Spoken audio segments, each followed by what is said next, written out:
What's up, YouTube? Inc4 here. We're going to be doing the extra deck and side deck to the gadget build. Part 1 is over on MQ40. This is part 2. Like I said, I'll leave a link in the description for you guys to go to part 1 if you want to see the main deck. So, the extra deck here. This was a little bit more, I guess, standard-esque from what I've seen for pretty much most of the format. So, number 80, just, you want to fuck up your opponent's mirrors. And, you know, I actually brought this out and put it on a big eye, turned the big eye into a really big beat stick. You know, not letting your opponent get over stuff via battle, and general disruption was really good with this card. It was one of the things that I really found interesting about playing him. I hate to say it, but I think he is a staple. One Cowboy, just general burn to ensure game. Actually won one of my games through this effect. One Dweller, absolutely important. I would not cut this for the world. One Emerald, with the loss of Avarice, you need some recyclability engine. Emerald definitely fills that void to recycle.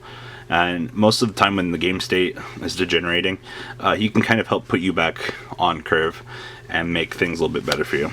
One Exciting Knight, there's not much to really say about this. If you're losing the game, he can kind of help you come back. Just a really good blowout card. Just make sure you know how to manage resources if you're playing him. Next up, Double Castle. Now, you always hear people debating between the additional 101 or the Castle. My hardest matchup is Dolls. This lets me bounce a doll away for free. I don't have to worry about them trying to recycle their dude. No more extra fusions or things like that. I also use a decent 2000 body. I mean, if they have the shell fusion diffuse from the deck after I make this, there's not much I can do about it. But being able to take away their continuous search engine or bounce back into Neb to the deck, for example, this was absolutely really good resource. I didn't make two in the same game, but it was there in case I needed it. One Giant Hand. I know a lot of people give a lot of people shit for playing this. My Teller Knight opponent round 5, I made Giant Hand on him turn 1 because I knew he was playing Tellers. The ability to shut off a Deneb for free or an Altair to make sure that this guy can attack over it. Just being able to have a Veiler from the extra deck is really good. And this card definitely warrants its price. Just that free extra deck Veiler you can have access to at all times is good. Diamond Direwolf. I didn't make this at all. It's just there to take care of resource issues that I'm having against my opponent. But if you need it, it is there. 101, made this once. I think I sucked up a Trevere. It was giving me trouble. I didn't have to worry about it. Definitely not a bad answer card though.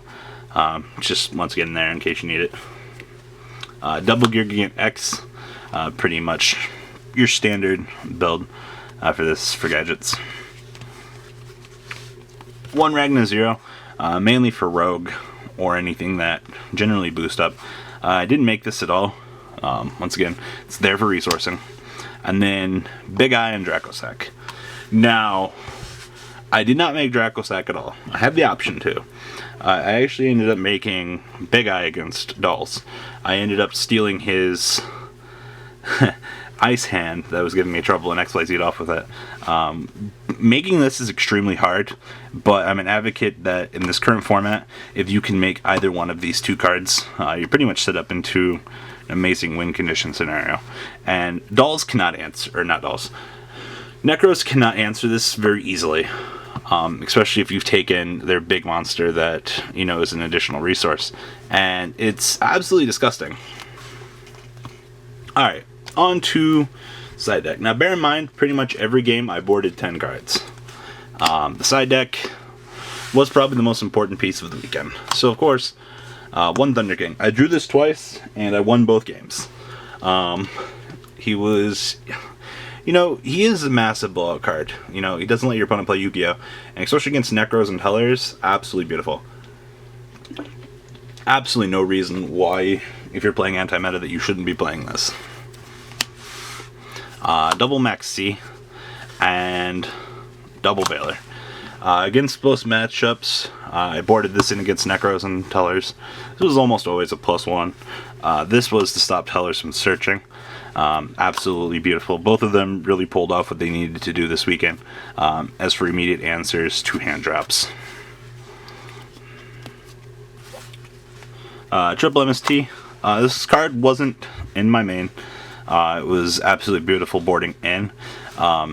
Really fucked up Call the Haunted. I mean, that's all I can say. Like, most of my opponents would set 4. I'd draw MST. I'd be like, oh, so I hold this for the reactive. And it really did mess up my opponent in a lot of their key plays when they wanted things to go off. Of course, these 2 cards are no joke. Yes, I am playing a Machina engine. Yes, I am playing Macro and DeFi. If you have an already established Machina engine with a gear frame on it, and then you play this, your opponent just stares at you and goes, well, okay then. Against Tellers and Necros, not being able to recycle their resources, putting something on the board, if you have a Mirror Force or something like that already established, you're going to win. Plus these particular 2 cards really draw in my opponents for their MSTs, which let other cards on the field just kind of get set up. Now, I was that guy. I was weird. I boarded in both of these with both of these against Necros. There was one game where he MST'd my D-Fissure, and he played his mirror, and I chained the wall, and he's just like, really? I'm like, yeah, sorry, guy. Making sure that Trish can't resolve, making sure those mirrors can't remove. Absolutely amazing. There's not much else I can really say. Being able to have multi-purpose cards to stop multiple ends of the same, issue really did seem to work itself out. And then just some doll hate here. 2 Shadowmere and 1 Soldiering. Dolls and BA, absolutely horrifying matchups for me. Just a little bit of hate here to kind of ensure that I don't have to worry about those.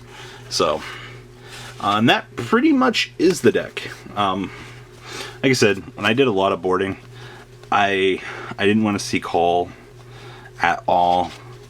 I think I boarded out 1 Fiendish Chain in some matchups, but say I was playing against Tellers, for example, here. My Teller board would be this. I would board in all of this. And as awkward as it would be, I'd probably board out Calls.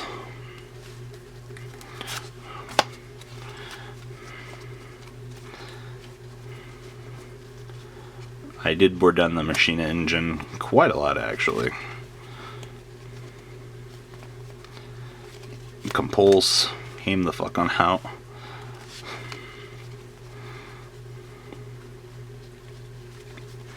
What else did I board? I think against Tellers I boarded out Double Duality as well.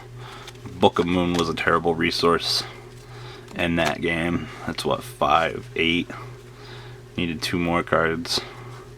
I think I awkwardly boarded out a Mirror Force and probably 1 feet. Oh no, I boarded out Emptiness in that matchup. As awkward as that seems, my logic behind boarding this out though was these 2 are more relevant cards for answering. I mean, I had the hand traps to gain advantage and then try to immediately answer what my opponent was doing. I was also boarding in triple MST. I understand wanting more cards to have stuff, but when you're trying to stop your opponent from even playing Yugioh, as opposed to leaving the resource there, I just kind of felt to be better. And it's really terrible logic, but it worked itself out. Against Necros, to be honest with you, I pretty much just boarded in 9. Kicked the fucking MSTs out for a double wall. And I think you'd pretty much board the same way. Obviously, you would just leave Emptiness in for that matchup. And I think you'd board out the same that you were boarding out before for that particular matchup. So, it really was a little bit catch and go. you know, kind of weighed out some of my matchups and some of my opponents for some of my card choices. Like I said, some of the boarding options weren't exactly the spiciest. I might board a little bit differently, you know, like Myra Melia, for example. But a lot of it was really good. So guys, leave a comment down below. Please remember to check out part 1 as well. And I hope you guys enjoyed this video. Until next time I'm playing this deck, maybe there'll be some more light in the community. Alright guys, I'm out.